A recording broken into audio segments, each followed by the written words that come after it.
우여곡절 끝에 태영건설의 워크아웃 절차가 개시됐습니다. 채무 상환이 유예되면서 당장 급한 불은 끄겠지만 부실 사업장 정리와 임금 체납 문제 해결 등 남은 과제가 산적해 있습니다. 취재기자 연결해 자세히 알아보겠습니다. 윤혜리 기자. 네, 경제부입니다. 채권단이 결국 워크아웃 개시에 동의했는데 높은 창설률을 보였다고요? 네, 그렇습니다. 주채권은행인 산업은행이 어제 자정까지 서면 결의서로 채권단의 워크아웃 개시 여부 찬반 의사를 물었습니다. 그 결과 동의율은 96.1%로 높은 찬성률을 보였습니다. 채권단 협의회는 계열주와 태영그룹이 자구계획과 책임이행 방안을 신속하고 철저하게 진행하겠다고 대국민 앞에 약속한 것을 신뢰하기 때문에 워크아웃 개시를 결의했다고 밝혔습니다. 그러면서 태영 측이 자구계획을 차질 없이 이행하고 뼈를 깎는 노력을 기울여주길 바란다고 다시 한번 강조했습니다. 태영건설을 오늘 오전 곧바로 워크아웃 절차가 개시됐다고 공시했습니다. 또 태영건설 관계자는 자구계획을 성실히 이행해 워크아웃을 성공적으로 조기에 마무리하겠다며 채권단과 협력업체, 수분양자 등 모든 분의 피해를 최소화하겠다고 밝혔습니다. 네, 워크아웃이 개시되는 과정이 쉽지만은 않았는데 앞으로는 그럼 어떤 과정이 남아있는 겁니까? 우선 워크아웃이 개시됨에 따라 모든 금융채권은 상환이 유예됩니다. 동시에 외부 전문기관을 선정해 자산부채 실사에 들어가게 되는데요. 또 실사 결과를 바탕으로 기업 개선 계획을 수립하게 됩니다. 여기에는 태영그룹의 강도 높은 자구계획과 금융채권자의 채무조정 방안, 신규 자금 조달 방안 등이 포함됩니다. 이 기간이 3개월 정도 걸리고 오는 4월 2차 채권단 협의회에서 기업 개선 계획을 의결하는 절차를 밟습니다.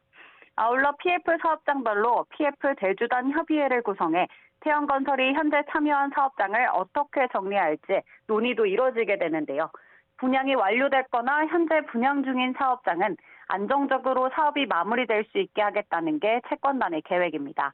다만 공사를 아직 시작하지 않은 사업장은 사업성을 따져서 시공사를 교체하거나 사업을 철수하는 등 정리 수순을 밟게 됩니다. 현재 태영건설이 참여한 PF 사업장은 전국 60곳으로 추정되는데요. 이 가운데 개발 초기 단계인 브릿지론 사업장이 18곳, 본 PF 사업장이 42곳으로 사업성을 갖추지 못한 공사 현장 상당수가 정리될 것으로 보입니다. 네, 당장 유동성 위기는 벗어났는데 그래도 남은 과제들이 산적해 있다고요? 네, 그렇습니다. 이미 분양을 마쳤거나 공사 중인 현장인 경우 수분양자들은 공사를 제대로 마칠 수 있을지, 입주엔 차질이 없을지 우려하고 있는데요. 태영건설은 대시양 홈페이지를 통해 워크아웃이 진행돼도 시공이나 입주, 분양 보증 효력에는 아무 문제가 없다고 설명했습니다.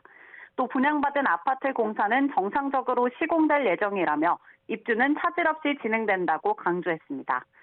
또 협력업체 임금 체납 문제도 해결해야 하는데요. 태영건설이 은행과 협력업체에 갚아야 할 대금 일부를 갚지 않으면서 일부 현장에선 노동자 임금이 제때 지급되지 않고 있다는 불만이 제기됐습니다. 고용노동부는 오는 15일부터 태영건설 공사 현장 105곳을 포함해 임금 미지급 현장 전수조사에 나설 예정입니다. 애초 약속한 자구안이 얼마나 잘 지켜질지도 관건이지 않습니까?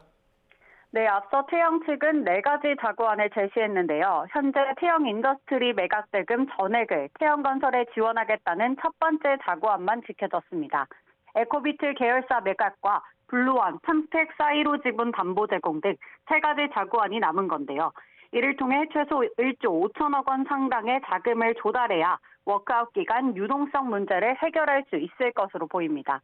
태영 측은 이 4가지 자구안을 통해 자금 유동성 문제가 해결되지 않을 경우 TY홀딩스와 SBS 지분을 담보로 제공하겠다며 추가 자구안을 내놓기도 했습니다.